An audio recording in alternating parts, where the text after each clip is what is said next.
माझं नाव वेदांत गणेश भोसले आहे. माझ्या प्रोजेक्टचं नाव आहे स्मार्ट ट्रक. जसे की आपण बघतो की आजकाल रस्त्यावर ॲक्सिडेंटचे प्रमाण खूपच वाढत झालेलं आहे. यात 50% ॲक्सिडेंट तर ओव्हरटेक करता नव्हतं. आपण काय केलेलं आहे की समजा जर आपली ही सिस्टीम नसती तर पुढून गाडी येणारी आणि ह्या गाडीसोबत आपला अपघात झाला असतो, कारण की आपल्याला पुढची दिसत नाही. तर आपण काय केलं की सिस्टीमवरती पुढे कॅमेरा लावला आणि त्याचं लाईव्ह प्रेक्षकांना आपण पाठी बघू शकतो. टेलिकास्ट होतं आहे ते लाईव्ह आहे, जेणेकरून आपण सुद्धा पुढून गाडी दिसेल तर आपल्याला आधीच कळणार की पुढून गाडी आहे, जेणेकरून आपण गाडी बाहेर काढणार नाही, ॲक्सिडेंट करतो.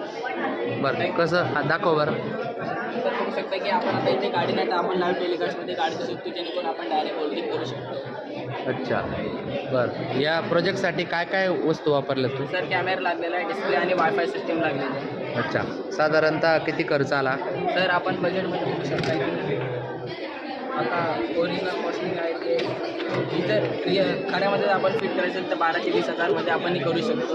आणि ह्यासाठी लागणारे कॉम्पोनंट म्हणजे डिस्प्ले आणि कॅमेरा. Okay okay, thank you. चला थँक्यू.